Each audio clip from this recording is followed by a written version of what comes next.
What is up, everybody? It is DJ MBB here, back again, and I hope you all are having a blessed day. And please like and subscribe because I'm putting a lot of work into this, bro. I've uploaded 3 times this past week, and bro, I just had a lot of spare time on my hands. And please like and subscribe. I put a lot of hard work into these videos, so yeah. So let's get into the video. If you couldn't guess by now, we are going to be talking about the Nets. Like yesterday, we were talking about the Lakers, and those predictions, I'm going to be making predictions about the Nets. So let's first get started with Kyrie Irving. Kyrie Irving is one of those players, like, you really never know. Like, he's good this time, not good this time, mediocre this season, amazing this season, like that. You don't really know. But this past season, he was in the game for about 32.9 minutes.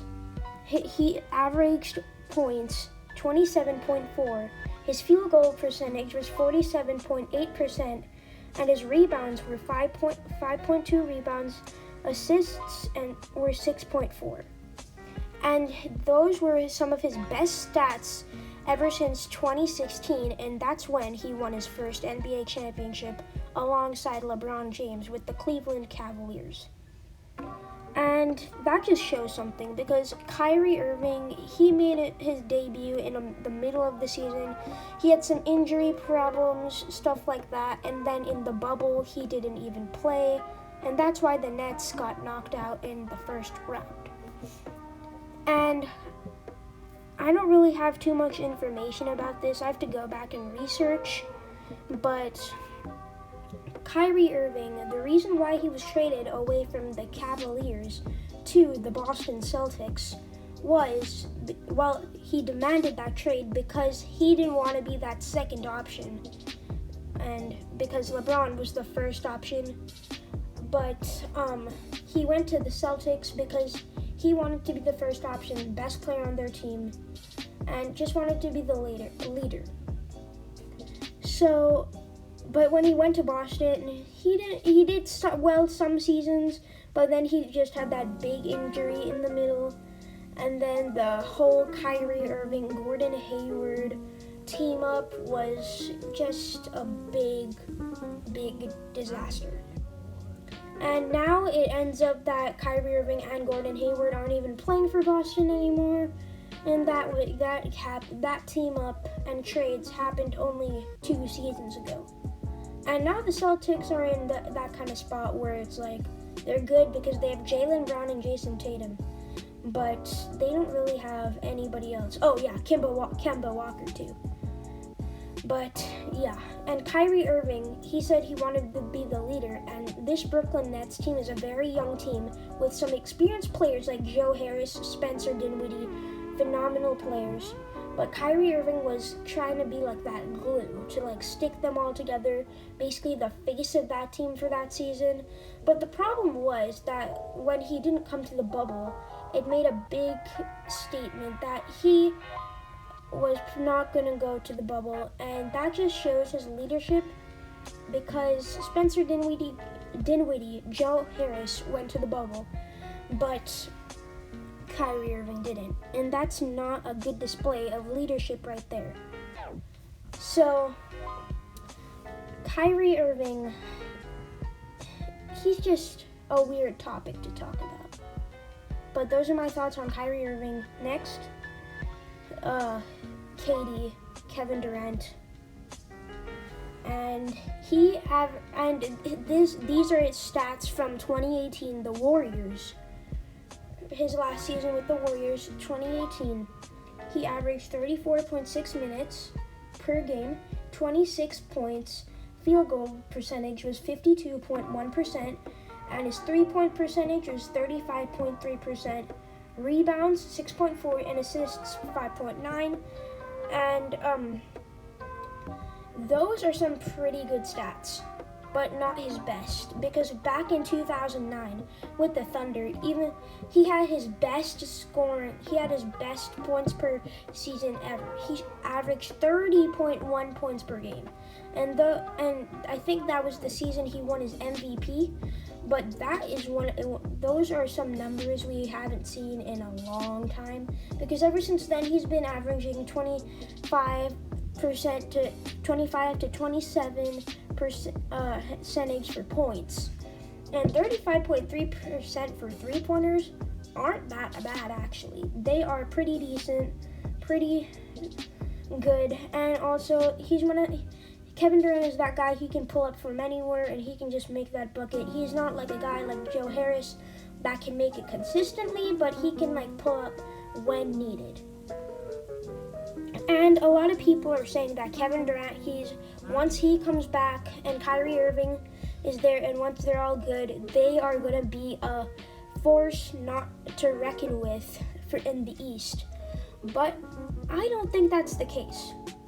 First of all, Kevin Durant, people are still forgetting this, but he suffered an Achilles injury. That's why he hasn't played in the 2019 through 2020 season, and he's only making his debut in the 2020 through 2021 season, I believe.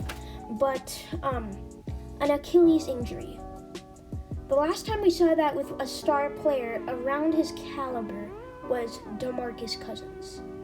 And look at DeMarcus Cousins right now. He first played with the Kings. He was really good, just attitude problems. Then he went to the Pelicans, and that AD DeMarcus Cousins duo was fun to watch. But then DeMarcus Cousins got injured, and then he signed with the Warriors. Everybody was like, "Oh my gosh, the Warriors are just too good."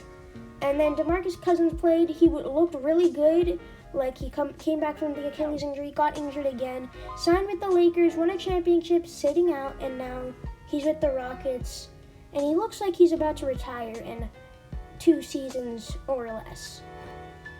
And he has not been the same, and he has not been explosive ever since then. Same with Derrick Rose. Derrick Rose is coming back now. But just imagine, he won MVP, but that was in the beginning of his career. He was the youngest MVP to ever play, but he had an injury, big injury, that caused him to slow down, and he was less explosive. And Kevin Durant is one of those explosive players that doesn't really use his size, he doesn't really use his body, but uses his height to his advantage. And if Kevin Durant got an injury like this, I'm not sure if he'll be able to be back to normal KD at high standards, high levels. He could be like a normal KD, except not as versatile, not as explosive. But I don't know. If he comes back to regular KD, it will be a miracle. Next, let's talk about some trades. So there haven't been any trades that Brooklyn has got, but there are a lot of rumors about James Harden coming to the Nets. And if that's what happens, if James Harden comes to the Nets, that will just be, oh my gosh, what the heck? The Nets are basically the Warriors, except in the East.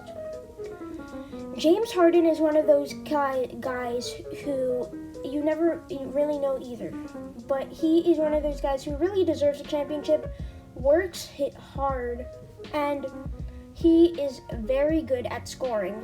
And he is good defensively on some nights, and has a good killer step back with that nice 3. And let me read you some of his stats in a minute right now. Okay guys, so James Harden last season with the Rockets played 36.5 minutes and scored 34.3 points, which is really good. And his field goal percentage is 44.4%. That's went 3-1 against the Knicks last season. Spencer Dinwiddie averaged 17.3 points per game, and New York controls the tip. We're underway. Officiating crew, Rodney Mott, Courtney Kirkland, and Evan Scott. Back in, Randall on a fade. He's got it. And we're going to see a bit of a contrast. It's expected to come out and compete after the slow start in the opener. Jumper. It goes, a three. Torian Prince from deep. LeVert had 20 points in the loss to Minnesota. Off the head and shoulder fake. Harris, pretty spin. D9, Robinson goes upstairs to block it. Kyrie Irving misses from three-point territory. Grabbed by LeVert. LeVert, oh, perfect! The throw rolling to the rim for the jam. Types of special plays in transition. And the Nets in front 9-3. Knicks trying to get into a set here. They'll let Payton shoot that, and he cans it. Been 6. Knicks get it up the floor in a hurry. The spin by Barrett. The finish. He's long. 6'10 wingspan. R.J. Barrett, the rookie from Duke. Garrett Temple matched up with Payton with a shot clock down to 8. We approach the halfway point of the first quarter. Harris the dribble drive. Oh, attacking on Robinson. Andre Jordan getting ready to check in. Barrett leans in on Temple, and the floater goes. You know, with this Knicks lineup on the floor, not a lot of perimeter shooting, what they want to do. Oh, that one worked. Spencer Dinwiddie upstairs to Jordan for the alley-oop. And Caris LeVert for now, because you never know how good Kevin Durant will be when he comes back. So, like, let's say Kevin Durant is his normal self, he's good, he's athletic, then they should think about and they should take risks like that. But I feel like they should keep Spencer Dinwiddie because even though he's young, he's a very experienced player, been in all these kind of situations, game situations, and I feel like he's just a good part of Brooklyn. And just, I don't know, I just want him to stay there. Like, he seems like a really good, nice guy, and his play style is very smooth. I really like it, and I really like every time he shoots the three ball. He almost makes it every time. And yeah, so guys, those are my thoughts on the Brooklyn Nets. I hope you enjoyed, and guys, stay tuned tomorrow for the Thanksgiving special, and I hope you have had a blessed day so far. Subscribe, like, comment. I fixed the comments. Comment down below, and I hope you have a good rest of your day. Peace.